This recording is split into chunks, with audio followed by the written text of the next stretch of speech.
For those of you interested in learning an instrument, namely, I get this mostly from piano. You know, one of my customers bought a piano some years ago with the intention of learning piano, and she did come to me a couple years ago with expressed interest, and yes, I was supposed to sit down and begin lessons with her.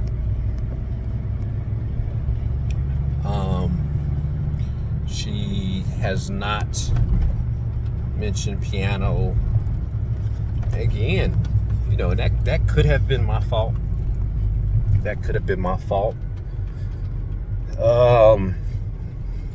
Because I run a full-time, or I'm an owner of a full-time maintenance company. Before I go on, don't forget to hit the like, subscribe, share, and the bell notification. So if you want to learn an instrument,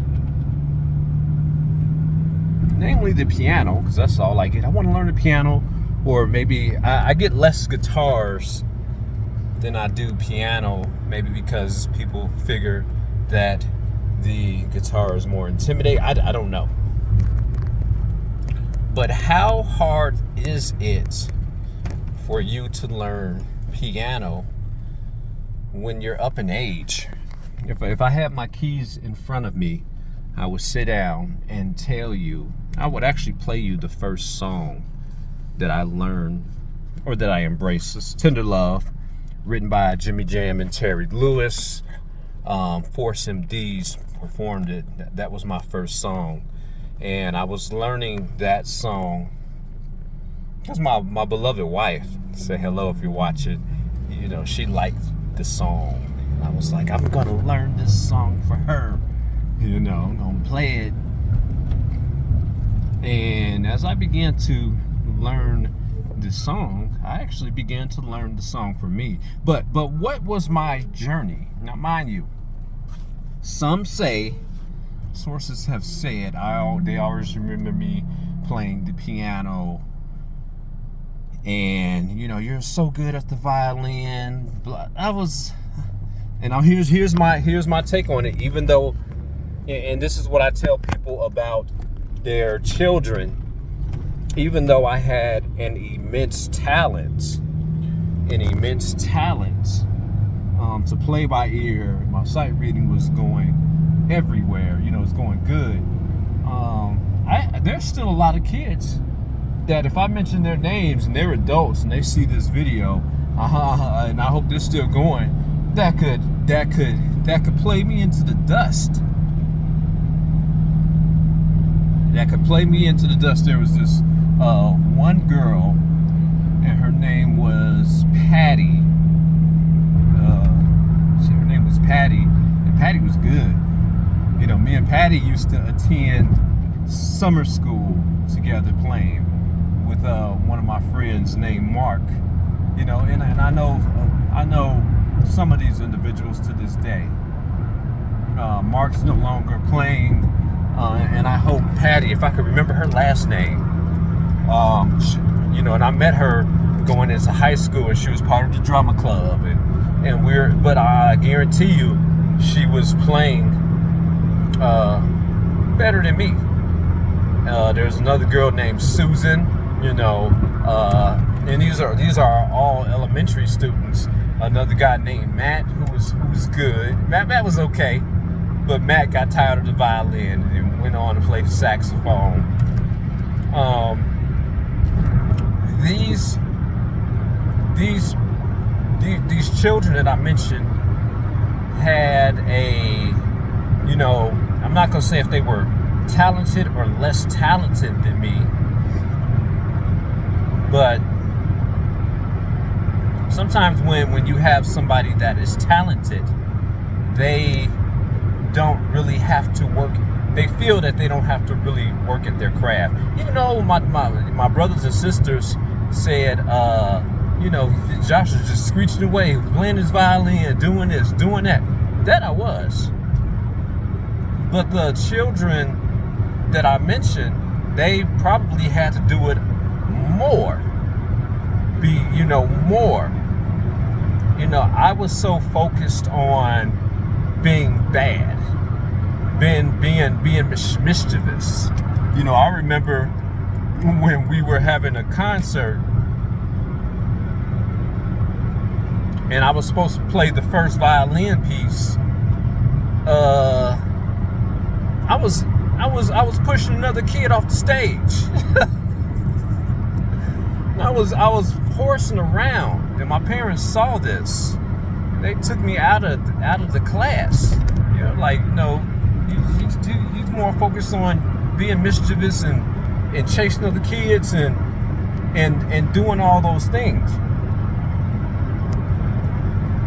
And when they took me out of violin, I had to be around maybe 12 years old, 11, somewhere around that age. And that was it. I would doodle every now and then. To my recollection, I probably had the most honest one. That was it until a friend of mine actually bought me another Casio that I had, because for some reason I might have been playing or something happened. Well, people can always remember me around keys. So she bought me that, and if I have it, I'll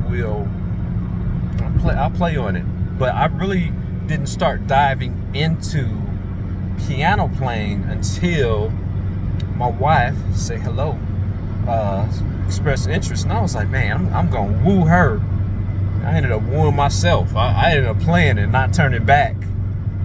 Literally diving head first. I began to look at videos from Piano Clubhouse. I'm gonna mention some names. J Smith Music. It was somebody different then, and this is going all the way back to 2018, 19, 20, 22, 3, 4, 25. About what are we looking at? 8 years. Lafayette Carthon. So my journey began by looking at these people, and we had Ja Rule, who was back then known as I think he's JT also. JT, but very instrumental. So I began looking and consuming at these videos and trying to understand what they were doing. And I actually started memorizing instead of learning. Those are two different things. Let me switch my gear quick. What's this called? I started memorizing instead of learning, mimicking what they would do. And I mimicked so much that that's the only thing I could do. I'm going to be real with you. That was the only thing I could do. And I remember one time, was it my cousin? And this is while I was getting into it. When did my sister die? 2019. My mother died 2016. Anyway, somewhere around there. She was like, somebody made the comment, is that the only thing you could play? Look, it only take that comment to set you straight.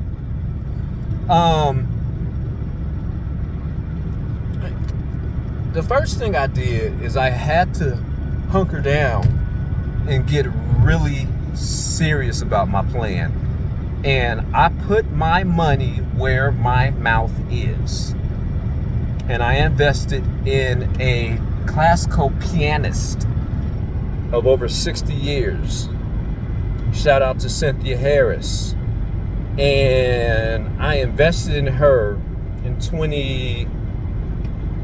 Don't tell anybody this. I only had her for one season, a year.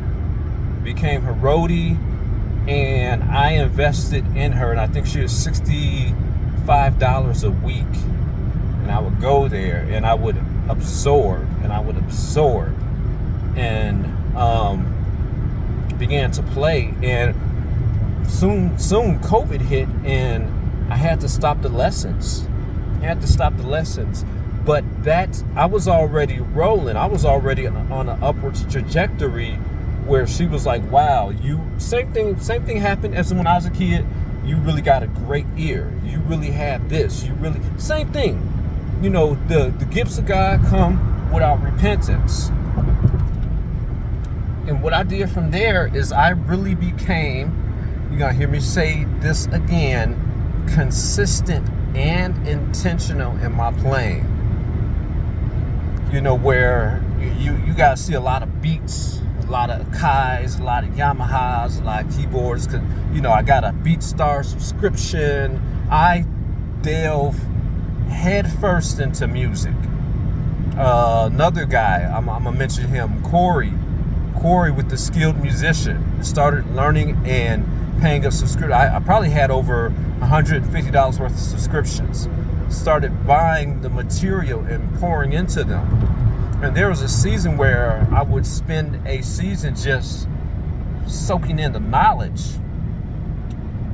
And that eventually evolved into what you see today as me. I said my main thing is I want to be able to sight read. I can hear. My hearing's great. I can improvise, but I need to be able to sight read, because it's the most amazing thing in the world when you can open up a piece of music.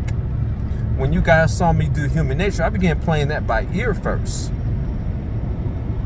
because I didn't have a printer with me, in Chicago. So I began listening. That's how great my ears are. I began listening and saying, this is what the song is doing. I thought it was in the key of G major when it was in the key of D major, which has two sharps. That sharp being C sharp and F sharp. And that's the season I am in now. So if you want to learn how to play piano, or if you think I'm too old, you're never too old. You just have to be too determined. And my thing is, I tell my darling wife, I said, I sit down at my keys every single day. I try to do it a little less when she's there, because I get consumed.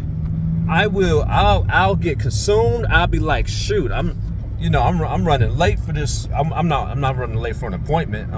I employ myself, but I will literally start to go down a rabbit hole of music until something. I have to. You guys hear me say a lot of times, I got to go to work. That is how much the music consumes me. Where you would say this guy is, he's either obsessing over it or it's possessing him. You've got to have a connection point with the music. It's like now when I listen to music, I'm like, man, that was very beautiful. Did you hear that? Let's pull the written piece out. I don't listen to just one genre of music. I listen to all genres, all of them, because I'm trying to pull out the essence of that music, the beat, the rhythm pattern. And you can kind of tell that when I talk to other people. They say, wow, you're really passionate about this, and it's a passion that doesn't die. It's a passion that doesn't die. So the first thing, if you're up in age and you really want to enjoy music, my thing is, do it for yourself. Do it because you love, it's a love affair that you have with your instrument, with your piano. This man, when I sit down and I'm like, man, we could do this with the Michael Jackson song, we can do that with the song, and then all of a sudden I'm taking Rod Temperton's song and I'm going in a whole different direction with it. I'm like, well, shoot, if he went there, let me go here. Let me put my melodies just like this. And that's because I embrace the music. Don't ever think that it's too late. You could learn anything that you want to learn, it just depends on how vested you are in it. Are you going to make it first? Are you going to make it first? And I know I was thinking about something today. I said, the Bible says that thou shalt have no other gods before me. You know, make me first. And think about everybody that's really successful at what they are successful in. You might say, you know, Michael Jordan was obsessed with basketball. He made that first. Michael Jackson. When I hear the stories of how he approached music that wasn't his, and he made it his, and how he would transform, those things are amazing. Whatever you want to be successful in, you've got to make it first.